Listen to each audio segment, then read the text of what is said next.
అయోధ్య సరయూ నదిలో తెలంగాణ యువతి గల్లంతైంది. ఈ నెల 28న అయోధ్య రాముడి దర్శనానికి వెళ్లారు నాగరాజు కుటుంబం. సరయూ నదిలో స్నానాలు చేస్తుండగా నాగరాజు కుటుంబానికి చెందిన 5గురు గల్లంతయ్యారు. 4గురిని సురక్షితంగా కాపాడారు స్థానికులు. ఇంకా తేజశ్రీ ఆచూకీ మాత్రం లభించలేదు. తేజశ్రీ స్వస్థలం తెలంగాణలోని జనగామ. అయితే రెస్క్యూ టీం ప్రస్తుతం గాలింపు చర్యలు చేపట్టారు. జనగామలో ఇంటర్ చదువుతోంది తేజశ్రీ. జనగామకు చెందిన నాగరాజు కుటుంబం ఈ నెల 28న అయోధ్యకు బయలుదేరింది. ఫ్లైట్లో శంషాబాద్ నుంచి వాళ్ళు ఫ్లైట్లో అయోధ్యకు వెళ్ళారు. 29న ఉదయం 9 గంటలకు సరయూ నదిలో స్నానాలు చేస్తున్న క్రమంలో ఒక్కసారిగా ఈ దుర్ఘటన చోటు చేసుకుంది. మీరు చూస్తున్న దృశ్యాలు సరయూ నదిలో నాగరాజు కుటుంబ సభ్యులు మహిళలంతా కలిసి స్నానాలు చేస్తున్నారు. అయితే ఒక్కసారిగా ఎగువన ఉన్నటువంటి నేపాల్లోని ఓ రిజర్వాయర్ నుంచి భారీగా వరద నీటిని వదలడంతో ఒక్కసారిగా వరద వచ్చింది. దీంతో సరయూ నది స్నానాల ఘాట్లో స్నానం చేస్తున్నటువంటి నాగరాజు కుటుంబ సభ్యుల్లో 5గురు ఆ వరదలో గల్లంతయ్యారు. అయితే అక్కడే ఉన్నటువంటి గజ ఈతగాళ్ళు రెస్క్యూ టీం అందులో 4గురిని కాపాడారు. వరదలో చిక్కుకున్న 5గురిలో 4గురిని కాపాడారు. అయితే తేజస్వి, నాగరాజు పెద్ద కుమార్తె తేజస్వి మాత్రం ఆ వరదలో గల్లంతైనట్టుగా తెలుస్తోంది. ఆమె ఆచూకీ కోసం రోజంతా గాలించిన ఫలితం లేకపోవడంతో ఆమె గల్లంతైనట్టుగా నిర్ధారించారు.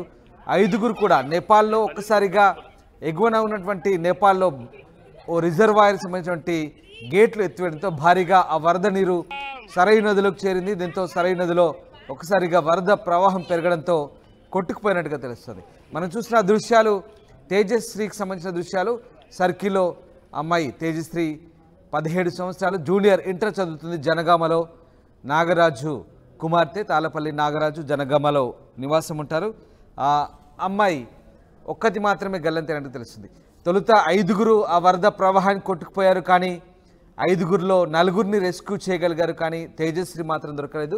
మనం చూడొచ్చు ఒక్కసారి ఆ స్నానాల ఘాట్లో క్లోజ్డ్ సర్క్యూట్ ఉంది. ఆ సర్క్యూట్లో మాత్రమే స్నానం చేస్తున్నారు. కానీ నది లోపలికి కూడా వాళ్ళు పూర్తిగా వెళ్ళలేదు. సురక్షితమైన సేఫ్గా ఉన్న ప్లేస్లోనే స్నానాలు చేస్తూ బయటికి ఘాట్కు ఒడ్డుకు దగ్గరగానే ఉన్నారు. కానీ ఒక్కసారిగా ఎగువ నుంచి వరద పోటెత్తడంతో నేపాల్లోని ఓ రిజర్వాయర్ నుంచి వరద పోటెత్తడంతో సరిగ్గా అదే సమయంలో వరద ప్రవాహానికి వీళ్ళంతా కూడా ఆ ప్రవాహంలో చిక్కుకున్నారు. ఎంత వేగంగా ప్రవాహం వచ్చిందో మనం ఒకసారి అర్థం చేసుకోవచ్చు. ప్రవాహం నుంచి అలాగే కొట్టుకుపోయారు. స్నానాలు చేస్తున్న 5గురు కూడా కొట్టుకుపోయారు. దాంతో వెంటనే అప్రమత్తమైన గజ ఈతగాళ్ళు వాళ్ళని రక్షించే క్రమంలో 4గురిని మాత్రమే వాళ్ళ చేతికి చిక్కారు. 4గురిని మాత్రమే కాపాడగలిగారు. తేజశ్రీ మాత్రం అక్కడ ఆమె ఆ నదిలో పూర్తిగా గల్లంతైంది, మిస్ అయిపోయింది. చూడండి, అప్పటి వరకు చాలా సరదాగా కుటుంబంతో కలిసి, కుటుంబ సభ్యులతో కలిసి స్నానాలు చేస్తూ నవ్వుకుంటూ సరదాగా స్నానాలు చేస్తున్న ఆ కుటుంబంలో ఒక్కసారిగా విషాద ఛాయలు అలుముకున్నాయి. అయోధ్య రాముడి దర్శనానికి వెళ్ళారు జనగామకు చెందిన కుటుంబం. అయితే విషాదం చోటు చేసుకుంది. స్నానాల ఘట్టంలో స్నానాల ఘాటు దగ్గర సరయూ నదిలో అప్పటి వరకు సరదాగా నవ్వుకుంటూ స్నానం చేస్తున్న ఆ కుటుంబంలో ఒక్కసారిగా విషాదం చేయాలనుకున్నాయి. ఒక్కసారిగా ఊహించని వరద రావడంతో తేజశ్రీ కొట్టుకుపోయినట్టుగా తెలుస్తుంది. అయితే ఈ విషయాన్ని స్థానికంగా జనగామ బీజేపీ నేతలు మంత్రి బండి సంజయ్ దృష్టికి తీసుకొచ్చారు. కేంద్ర మంత్రి బండి సంజయ్ దృష్టికి. బండి సంజయ్ కూడా అక్కడ యూపీ ముఖ్యమంత్రి కార్యాలయానికి అలాగే స్థానికంగా ఉన్నటువంటి అయోధ్య కలెక్టర్ని అప్రమత్తం చేశారు. అయినప్పటికీ ఫలితం లేదు. తీవ్రస్థాయిలో గాలించినప్పటికీ తేజశ్రీ ఆచూకీ ఇప్పటికీ దొరకనట్టుగా తెలుస్తోంది. ఈ నెల 28న అయోధ్య రాముడి దర్శనానికి వెళ్ళింది నాగరాజు కుటుంబం. సరయూ నదిలో స్నానాలు చేస్తుండగా 5గురు గల్లంతైతే 4గురిని సురక్షితంగా కాపాడారు. ఇంకా ఆయన పెద్ద కుమార్తె తేజశ్రీ ఆచూకీ అయితే లభించలేదు. ఎస్, ప్రతినిధి వెంకటరత్నం జాయిన్ అవుతున్నారు ఫోన్ లైన్లో. వెంకటరత్నం, జనగామకు చెందిన కుటుంబం అయోధ్యకు వెళ్ళిన నేపథ్యంలో అది విషాదాంతంగా మూసింది. నాగరాజు కుమార్తె తేజశ్రీ సరయూ నదిలో అదృశ్యమైనట్టుగా తెలుస్తుంది, గల్లంతైనట్టుగా తెలుస్తుంది. దీనికి సంబంధించిన అప్డేట్స్ ఏంటి? ప్రస్తుతం ఎట్లాంటి రెస్క్యూ కొనసాగుతున్నట్టుగా తెలుస్తుంది అక్కడ? అయితే ఇప్పటికీ విషాదయాత్రలు విషాదయాత్రలుగా మారిపోతున్నటువంటి సందర్భాలు చాలా చూస్తూనే ఉన్నాము. అసలు ఈ అయోధ్యకు వెళ్ళినట్లయితే ఒకసారి సరయూ నదిలో చూసినట్టయితే మిగిలిన ప్రాంతాల్లో ఉన్న ఘాట్ల లాగా ఇక్కడ సరయూ నదిలో ఘాటు ఉండదు. ఎందుకంటే దానికి వరద ప్రవాహం పోటెత్తుతుంది. ఇక్కడ కొన్ని ఈ ఘాట్లు మాత్రం అంటే నదిలో స్నానం చేయకుండా నదిలో నుండి ఇక్కడ ఒక ఘాట్లకు అంటే స్నానాలు చేయడానికి వేరే దాంట్లకు నీటిని మళ్లిస్తారు. ఈ నీటిని మళ్లించేటువంటి ప్రాంతంలో స్నానాలు చేస్తే పర్వాలేదు, కానీ వీళ్ళు నదిలోకి వెళ్ళి అక్కడ ఉన్నటువంటి ప్రాంతాలు అంటే చివరికి అంటే దీనికి ఎక్కడ బారికేడ్లు కానీ స్నాన ఘట్టాలకు సంబంధించినటువంటి ప్రొటెక్షన్ కి సంబంధించిన కానీ అక్కడ ఏమి అయోధ్యలో ఉండవు. కాకపోతే ఏంటంటే ఈ పర్యాటకులంతా ఇక్కడే చేస్తా ఉంటారు. ఇక్కడ వీళ్ళేంటంటే కనీసం నెత్ర నీరు చల్లుకుందాము అన్నటువంటి వెళ్తా ఉంటారు. కానీ లోతు తక్కువ ఉన్నటువంటి ఒక భ్రమలో పడి చాలా మంది ఇట్లా గల్లంతైనటువంటి సందర్భాలు కూడా గతంలో కలిసి ప్రస్తుతానికైతే ఇక్కడ రెస్క్యూ టీమ్ అది పైనుంచి ఫోర్స్ గా వస్తుంది. సంబంధించి వెంటనే జనగామకు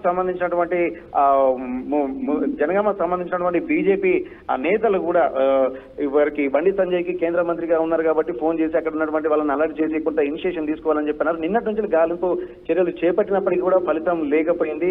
అయితే వారు చేసేంత ప్రయత్నం చేశారు కానీ వాళ్ళు చివరికి చేసేది లేక తను ఇళ్లలో కలిసి ఆడుకున్నటువంటి వాళ్ళందరూ తేజస్వి లేకుండానే మళ్ళీ తిరిగి రావాల్సినటువంటి పరిస్థితి నెలకొంది. ఇప్పటికీ వాళ్ళు జీర్ణించుకోలేకపోతున్నారు. కలిసి వెళ్ళినటువంటి వాళ్ళము ఒక కుటుంబ సభ్యుని కోల్పోయి రావడం అనేది వారి కుటుంబాలనే కాదు ఆ జనగామ స్థానికులను కూడా తీవ్రంగా కలిసివేస్తుంది. అది వార్త విన్న ఎవరినైనా కానీ ఆ కుటుంబ సంతోషాల గురించి తెలిసినటువంటి అవగాహన ఉన్నటువంటి ప్రతి ఒక్కరిని కూడా కలిసివేసేటువంటి ఒక బాధాకరమైన సంఘటన మాత్రం ఇక్కడ మనం చెప్పుకోవచ్చు. అయితే వారికి కుటుంబానికి సంబంధించినటువంటి నాగరాజు కుటుంబ సభ్యులందరూ బయలుదేరి ఈ రోజు మధ్యాహ్నం వరకు జనగాంకి వస్తూనే ఉన్నారు. కానీ రెస్క్యూ చేసినప్పటికీ కూడా దొరకదన్నటువంటి ఒక విషయం అయితే కన్ఫర్మ్ అయిపోయింది.